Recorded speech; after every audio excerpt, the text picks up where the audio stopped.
From WBBZ-TV Sports, it's time to beat the champ. Now, here are your hosts, Paul Peck and Sue Novoitsky. Well, hi, everybody. I'm Paul Peck, along with Hall of Fame bowler Sue Novoitsky, and welcome to this special edition of Beat the Champ. We have had a lot of fun over the last 5 years, taking this sport to another level, seeing all the outstanding bowlers in Western New York, and seeing the reaction from the bowling community has been great as well. Absolutely. There's so many great bowlers in this community that don't do this for a living, but still come out here and perform on the weekends as if they do it for a living.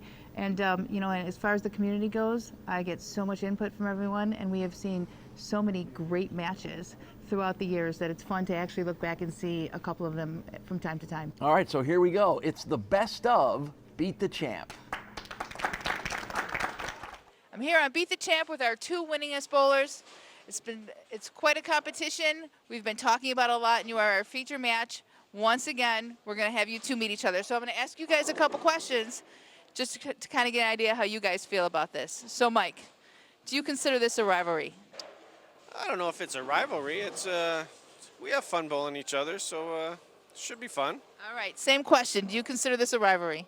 No, not really a rival, but it gets my blood boiling, so I'm happy to bowl against Mike anytime. So are you aware of the numbers, really? Do you guys think about the numbers? It is in the back of our heads. Once the lanes go on, we don't think about the numbers. We just think about beating each other up. Do you agree with that? I agree with that. Okay, so my next question is two very different styles. I mean, we've all been watching you at home here, very different styles of bowling. Do you think on this particular condition, wood condition, there's an advantage to either of you, one way or the other? I don't know. I'm not too familiar with here. I've only thrown a few practice balls, and they seem to hook a lot, so we'll see what happens. What do you think? I shot back-to-back 764, so I'm not worried right now. All right, so another question is, there's a 2-hour drive to get here, hour and a half, 2 hours. Is your preparation any different when you know that there's a ride to get to where you're going to actually have to physically participate in a sport? Not really. Just you got to get up earlier. So, we bowl at 10, so you got to leave like almost before 8 to get here. So other than that. No? How about you? No, not really. I get up the same time for work, so it's no big deal. Just about an hour drive, so it wasn't bad. I know I've always felt driving to a tournament like that it's different when you're sitting for a long period of time, so I was wondering if it bothered you guys at all. And what do you think you need to key on today to be successful? Strike a lot, because I know obviously Chuck, he's bowled well, so I'm going to need my striking shoes on today. How about you? Yeah, the same strike.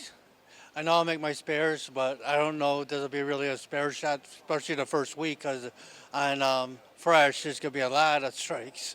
All right, so the assessment here, wrapping it up, need a lot of strikes. It's going to be a great competition. Not really a rivalry, but they love bowling each other, and we love watching them. So stay tuned to Beat the Champ to watch these two go at it. We've got Chuck Jagodzinski on our left, Mike Zarcone on our right, as if they need any introduction. We've seen so much of these guys over the years here at Beat the Champ. We're going to call it Chuck 29 and Mike 31. Yeah. Business as usual. Did he even wait till the handshake and threw a strike already? Well, he's a little speedy. You think? So the reason I said Chuck 29 and Mike 31 is because Chuck has 29 wins and Mike has 31 wins. Both starting out strong. I also did a little homework here, and they've shared bowlers of the year. In 2009, they were both co-bowlers of the year, and they were 7 years in a row. They shared bowler of the year. It's 8 out of 12 years, one or both of them were bowler of the year. That's exactly right. So it's really no fluke that they're here and this has come to this, right? Absolutely.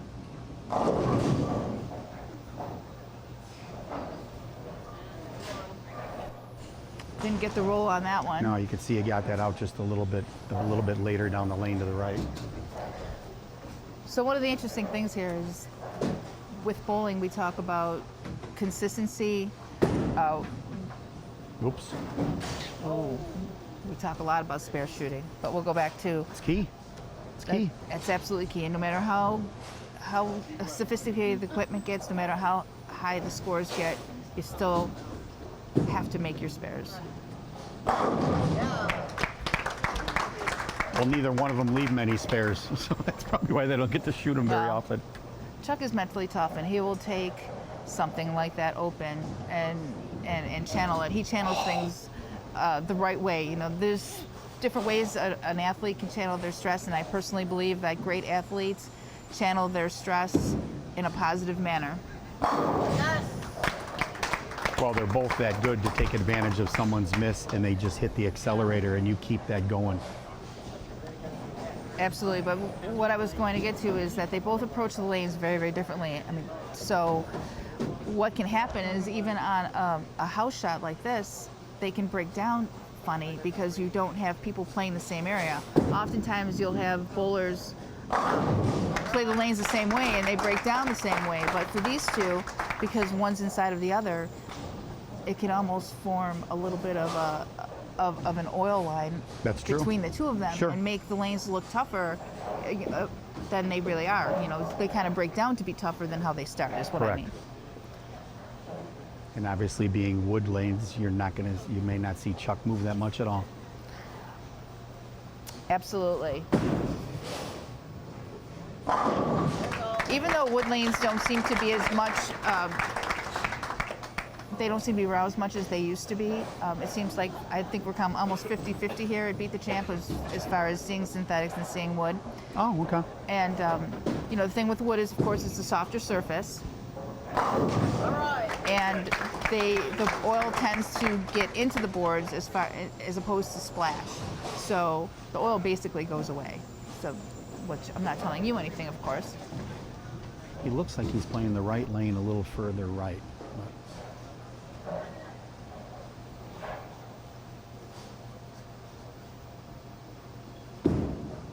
Okay. All right, I'm on.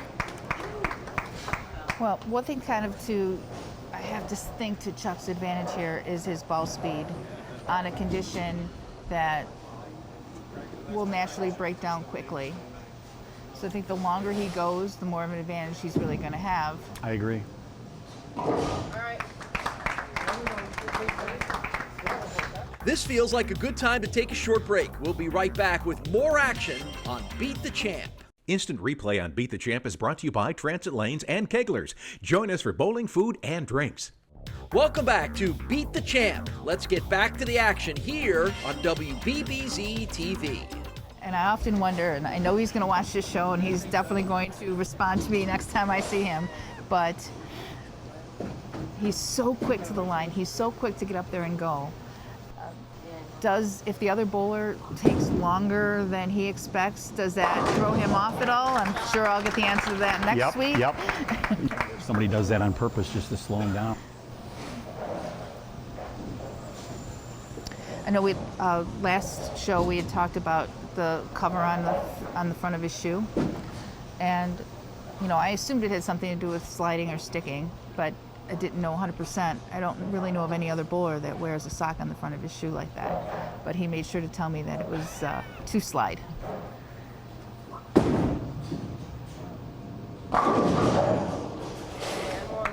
And of course, and then you got Greg Wojtowicz with no socks.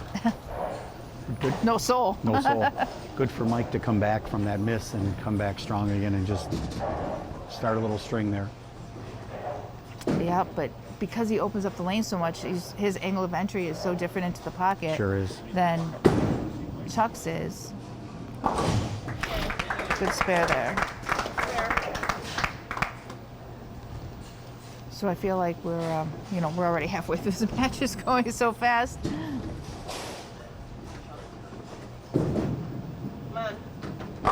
Great shot.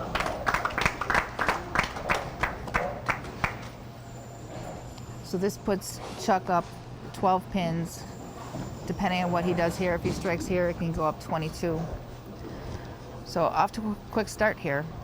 Neither one of them have missed the pocket. I mean, it's exactly what we expect. That's exactly right. All right. Yeah, the only shot was, I think Chuck came a little high on the last ball he threw on 7. Other than that, you're right. They were practicing earlier, they found a good line, and it seems to be working on the TV pair. So 22-pin advantage for Chuck here, plus he's got a double going. A little tight. Well, it's a tough spare right there. Just not that it's a tough spare, but it's a tough leave with Chuck on the roll that he is. That's Mike true. really doesn't have a whole lot of room to not No. strike, even though he's hitting the pocket. Yep. These strikes are becoming really important.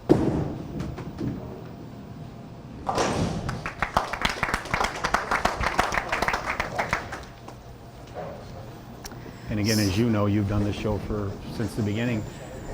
One game match, anything can happen, you know, and these guys are so good, one guy makes a mistake and the other guy just pounces. Yep, and the mistake here being is, of course, missing a spare.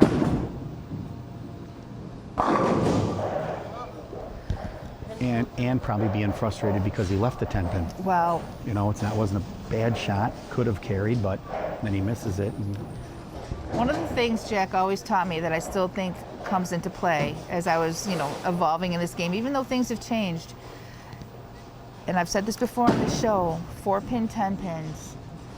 Even though it's different, when you're leaving 4 pins and you're making an adjustment, it's a 10-pin or vice versa, it's almost bad ball reaction. And you can see Mike took that ball right off the rack. You're right. And it seems hard to say that when you are actually hitting the pocket, but when you need to strike, 4 pins and 10 pins just aren't going to get it done. You're right. And with Chuck, it's not necessarily as much as the reaction, it's the ball speed. If he's just off just a little bit, he's going to leave that 10-pin. All right. Okay, so that's leaving this match at 22. Still.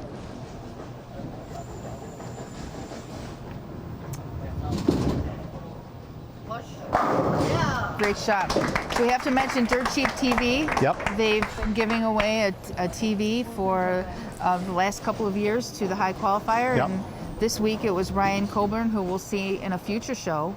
But beginning next month at Lucky Lanes, they're going to start giving away a laptop. I see that. And Ryan, his qualifying round was 857 set. Wow. 258, 300, 299.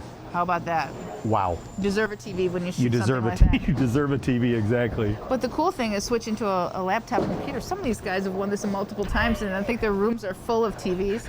So, now they get a couple laptops. Absolutely. Take it with you. Oh boy. I don't know if he lost it off his hand or he just missed right away.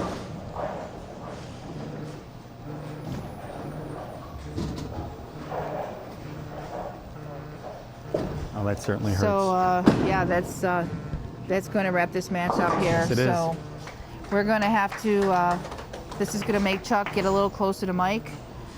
It's going to be Mike 31 and Chuck 30.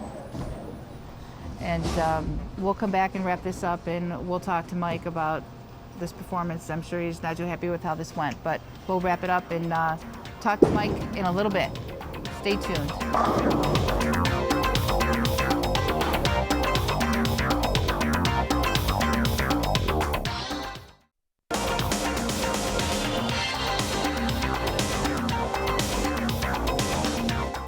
Well, Mike, we know we didn't like the way that went. A little bad ball reaction there, or wrong ball choice? I really wasn't comfortable.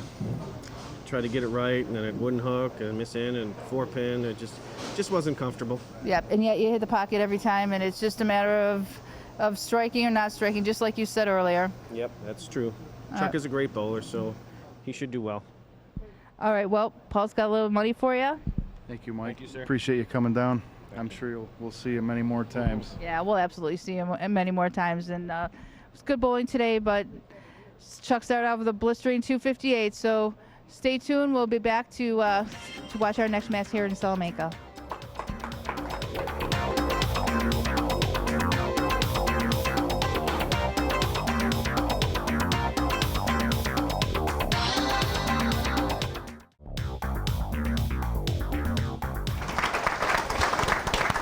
Jagodzinski on our left, And our new face, Bill Frazier, on our right.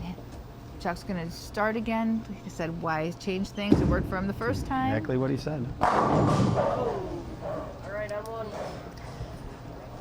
You know, Greg, from doing this for now our 4th year, one thing that we've seen to be consistent is that one lane is always just a hair different from the other, and Sure there's is. always going to be that lane that Carrie seems to be a little bit tougher on. For us today, so far, it seems to be 7. We've seen a few 10 pins, a few 4 pins on lane 7, and that's the one where I think that, you know, there's always that one that they have to figure out. Well, like Jack mentioned on the Obenauer show, even though every lane looks flat across and up, they're not. There's always something just a little bit different. No, with topography each is lane. a big deal. And Absolutely. it's one of those sports where you just can't see any of your obstacles. You're right. It's our first shot. Yep. Obviously different style players. A little bit. He's a little further right. Doesn't quite have the loopy swing. Kind of sets the ball down and gets it to his area and lets it do its work. It's funny. There's it's kind of 3 types of bowlers, and I know this sounds a little bit old school, but you still have got the cranker, which I guess I would put Mike Zarcone in that He sure category. is, sure. You've got the stroker, which I definitely would put Bill in that category. Yep. And Well, that'll calm his nerves a little bit here. Yep. And the roller. Yeah. So exactly right. which might be Chuck's position. And you know, it's just consistency and doing the same thing over and over again. And they can all find a way. You find your spot on the lane that works for you and your bowling ball that compensates. You say it's old school, but you're right. The technology has changed, but the styles are basically what you just said, 3 different styles. Mm-hmm.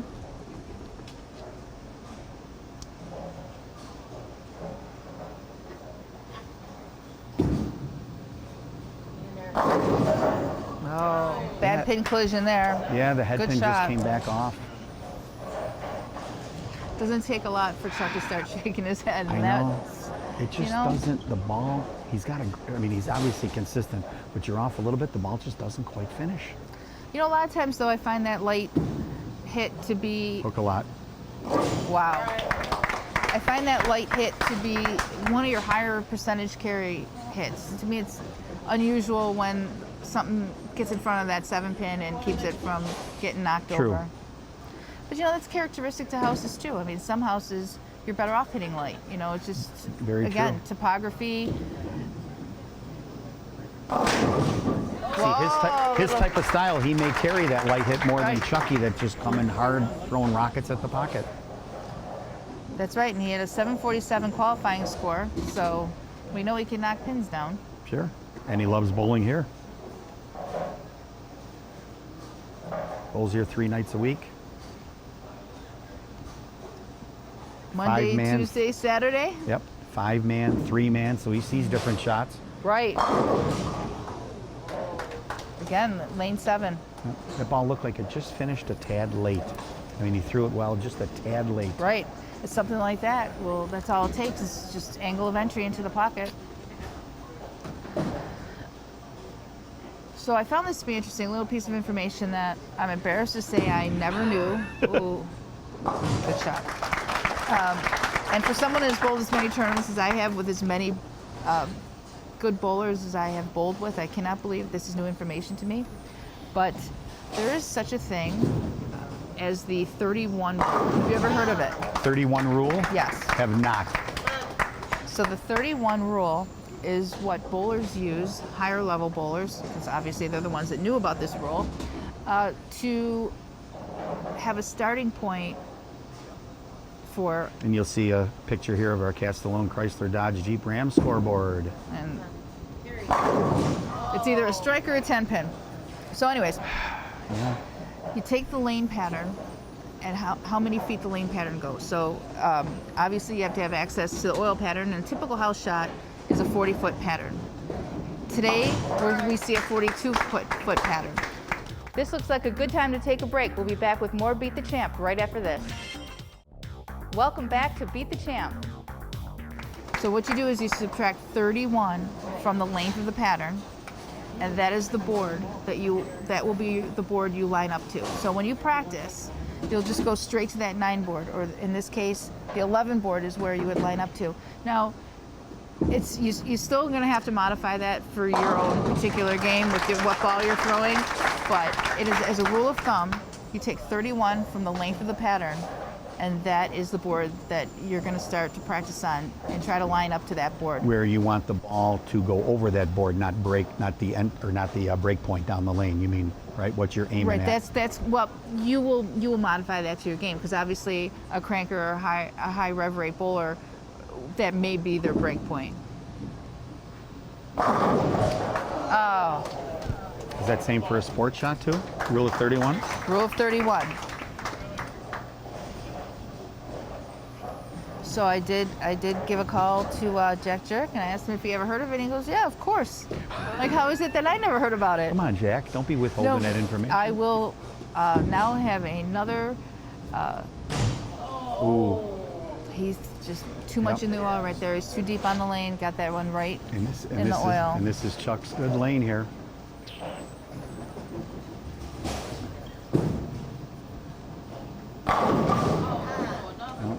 The kiss of death, me saying that. So for all the bowlers out there, give that some thought. When you just ask if you don't know what your oil pattern is, again, typical oil pattern for a house is 40 feet, which means your target would be the 9 board, which is pretty typical of the track. And give that a try. So the thought process on that is that you won't waste a lot of time moving around the lane and trying all over the lane. You'll have a starting point of where you kind of want to be. So you're not going to throw it up 15. You're gonna go to 9. No, you got a break there.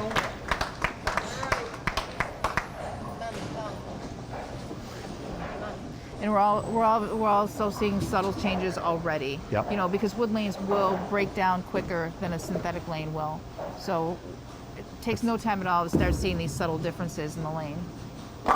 Great shot. That is really, really a good shot there after missing. Well, he left a stone 7 on that, and it was a game changer. What do you do? What do you do when you leave Nope. a 7? You can't really adjust to that. Nope. You just have to. So often you leave something like that, and you're surprised or there again, you're we have Janelle over disappointed. there with the Castellone Dodge Jeep Ram scoreboard. Two pin difference between these two, though. It's a great match. It's a very tight match.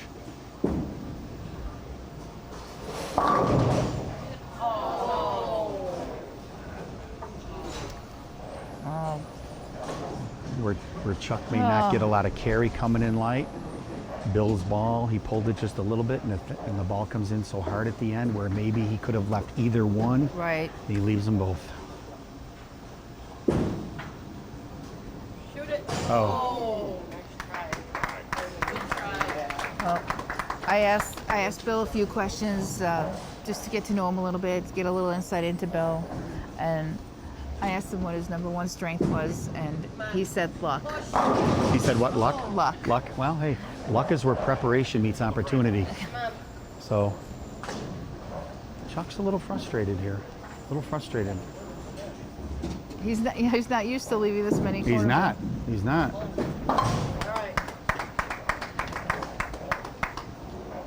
But one thing that's good is he's not carrying it into a spare shot, because oftentimes you get frustrated and it carries into your spare It shot. sure You get up does. and you go and you don't take the time to think about it and just take that deep breath and extra thought process, and sometimes that'll cost you a frame. I think Bill's open helped him with that, the way he viewed that. There you go.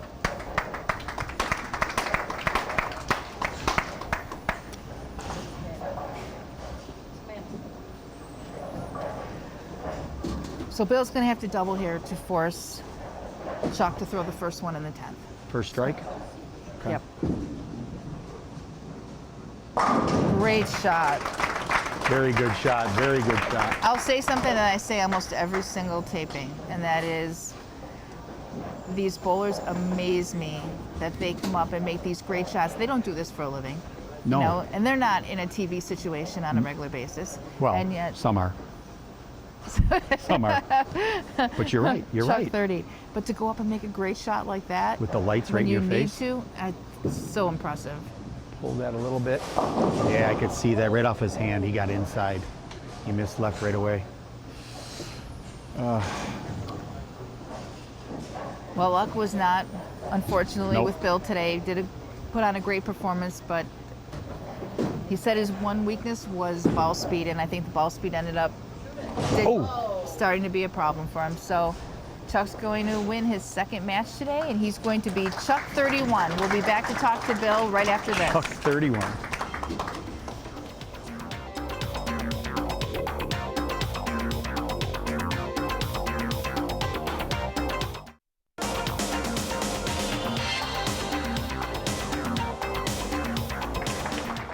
Bill, formidable opponent, but a little bit of bad luck there on lane 7. Was 7 a little different from 8? Yeah, seemed to keep hooking up on me a little more than I wanted to. Do you see that here at all, where the lanes play a little differently? Sometimes, but most part they're fine. We see that a lot on the show, that these just tend to break down a little differently. Did you enjoy your first show here on Beat the Champ? Oh yeah, a little nervous, but it was pretty cool. Well, it didn't show. Paul, you got a little money here? I do. Thanks, $50 Paul. for you, Bill. Thank you. Thanks for bowling. I take it you two have met before? Oh yeah. I think that 7-pin was the turning point in that match. I mean, that was a good ball. Could have carried. That would have been a 3-bagger, and different game for sure. Different game. Then you started fishing on 7, and like you said, the results weren't there yet. Sometimes it don't work. Yeah. Well, it was great to have a new face on here, and it was fun to watch you bowl, I and enjoyed it. Thank you. we hope to see you again. Stay tuned. We'll be back for the next match here on Beat the Champ.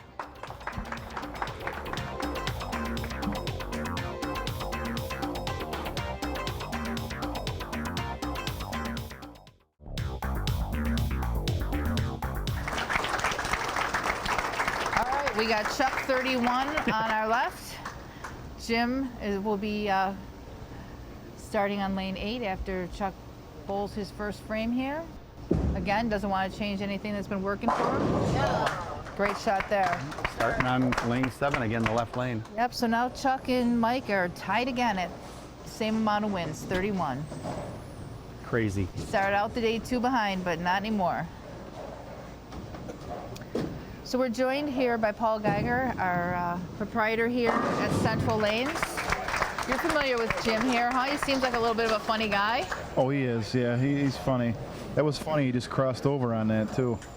Don't worry, we'll be giving him on that. He thinks he buried it. Yeah. Oh yeah. I guess it says it up on the screen. One thing I noticed about both Bill and Jim is they're using the same ball they did in qualifying and today. Yes. Yes. Yes. Do you drill their bowling balls for them here? I don't. Oh, great shot. I don't do any drilling. No? Our mechanic, he does all the drilling here. Jeremy Cressley will be on the show later. Right, Oh yeah. Oh yeah. He actually drilled that one Jim's throwing right now. Wow. Well, sometimes when you bowl in the same house, you don't need 9 bowling balls. You don't. I mean, pretty much. Right? You're right. We're doing the same thing every day, for the leagues. And typically once a year we have a scratch tournament where you're going to need something different. And if these guys don't go out of town or anything, then they're pretty much using what they use.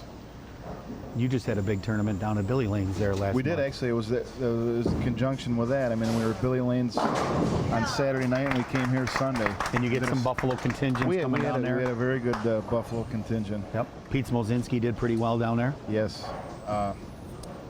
Chad Mee, he won a lot of money too in the brackets. He did. Did he? Saturday, yeah, he did well. I know it was following the taping, and Chuck came down, right? Right, Chuck was there. Yep. Because he had to race out of the taping He was to leaving. get down Yeah. here. Yeah. He was leaving. I think he was just getting there about 3:45, and we started at 4.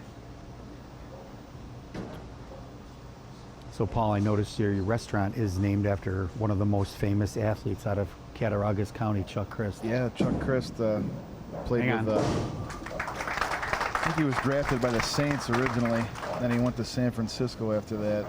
Then he bounced around a little. But yeah, that's when you think Christ in Salamanca, you think of Chuck Christ, and that was his grandfather that's where the name came from, Chris Restaurant. I heard there was an interesting story with Coach Joe Paterno that he wanted to be quarterback, and Joe told him, Yeah. "You're going to be a linebacker." Yeah. Well, I also serve on the Greater Buffalo Sports Hall of Fame board. I'm vice president and on the nominating committee. We just had our media advisory meeting with all the media, and Chuck got the most votes out of that That's group, good. and That's we're good. excited to move Yeah. him forward.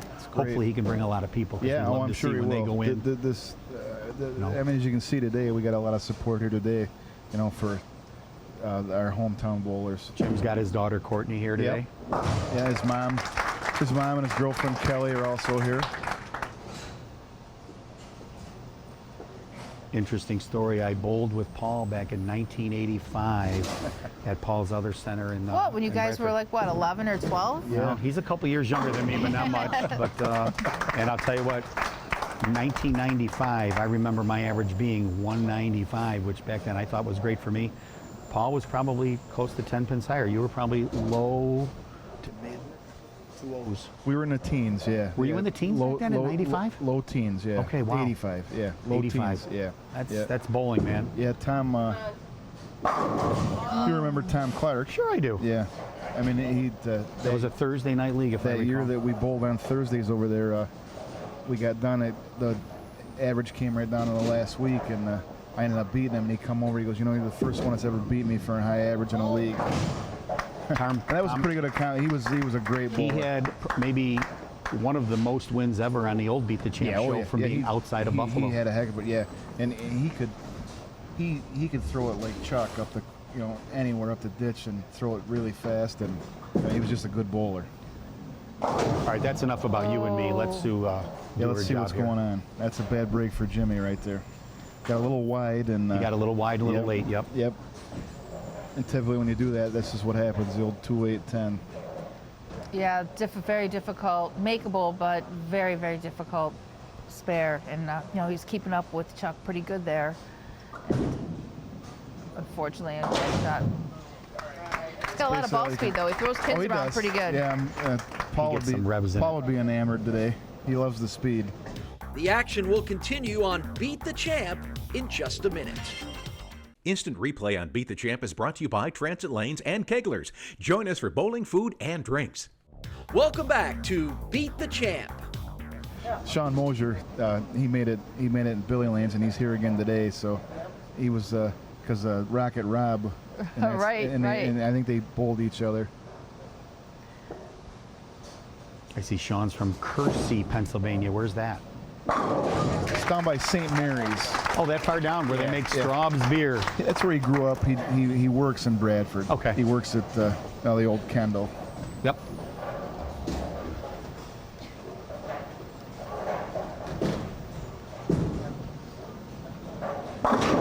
Oh. That could be an opening there little for Jim. tap right there. Yeah.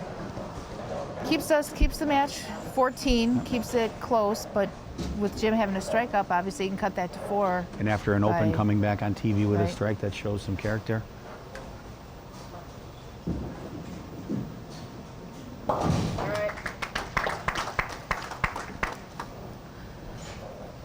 Got Chuck thinking.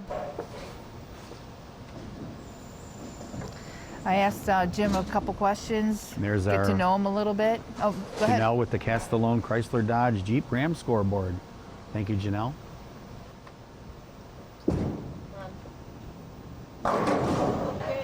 Yep, big strike there. So Jim's up to try to cut this lead to 4.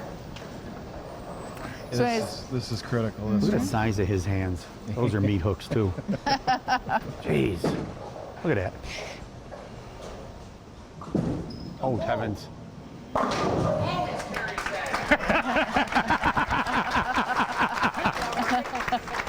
There's a funny story behind that. The Russian too. judge gave you a 6.5. Yeah. Those shoes he bought from us from Ace Mitchell. So every time something like that happens, he's always kidding me about, I need a refund on those. But we kid him on is every time he does fall down or something like that, he always gets a strike. That one, So that's common? Oh yeah. Well, it's not common, but it happens. that one looked like he tugged a little bit in the oil and it just Yeah, kind it of just sat sat there. Yep. He can change the pad on that. You got to know Jim. So. Here we go. All right, but we got a match here. Few 4 pins either way, 4. Whatever it takes. So the qualifiers have started for Lucky Lanes for the following month.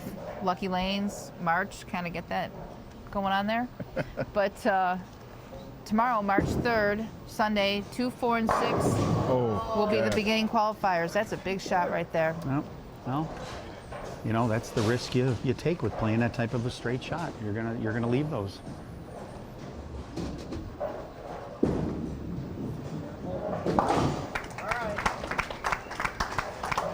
So our next TV taping at Lucky Lanes will be March 24th. So if that date works, it's a Sunday, weekend date. So get out there to Lucky and qualify March 3rd, March 17th. March 17th, how convenient. St. Patrick's Day, we're going to be bowling for the show. It's a good shot. Great shot. Go visit the Comedy Museum while you're down there. Well, that puts him up 7.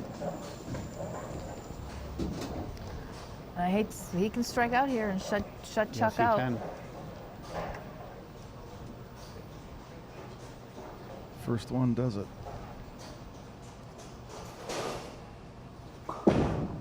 Hold that one a little bit too. Sat there for him.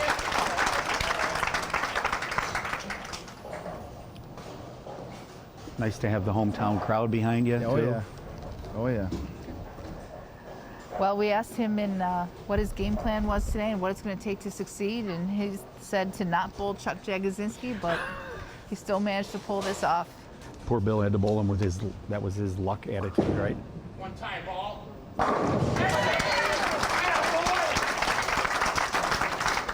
Getting a little loud in here, got the hometown crowd going. Yeah. But He's got a little room out there. He's got a little room to play with on each lane. That's nice.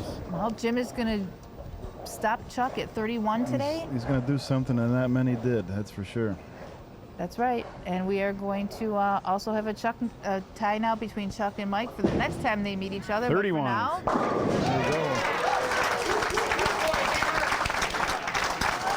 our champ is hometown guy Jim Margara. We'll be back to talk to Chuck right after this.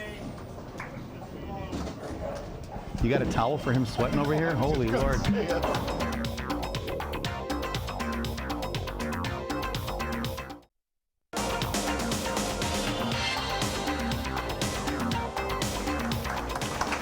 Exciting match with our hometown guy taking down our champion here. Tell us a little bit what happened there, Chuck. I don't know. I hit the pocket every shot. Last 2 games, and the carry went somewhere. I don't know where it went, but qualifying, it wasn't like that. The shot stayed the same. It didn't today. Had to change balls, so it didn't work.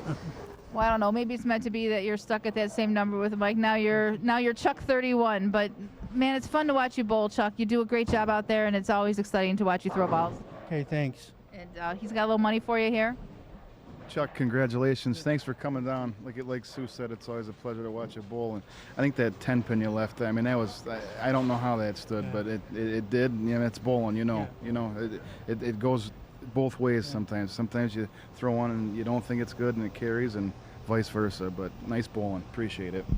Exciting performance, though, from Jim, our local guy. Greg, you got a question there? Yeah, Jim Margara, congratulations, man. You got the hometown crowd behind you. You just defeated Chuck Jagodzinski, who's won this 31 times before. What are your thoughts? I don't know. I just got lucky. It was luck. Luck is where preparation meets opportunity. That is correct. I also noticed that you used the same ball in qualifying that you did on the show, the Track Kinetic. Yes. So you like the reaction that you had? I do. Well, congratulations, because I know that first ball you shot there, you kind of stumbled a little bit and blamed it on the proprietor, but Always. wound up coming out in the end, and congratulations. Thank you very much. Got it. Well, we'll be back after this for more bowling. We'll wrap it up. Actually, Janelle and I are going to wrap this up.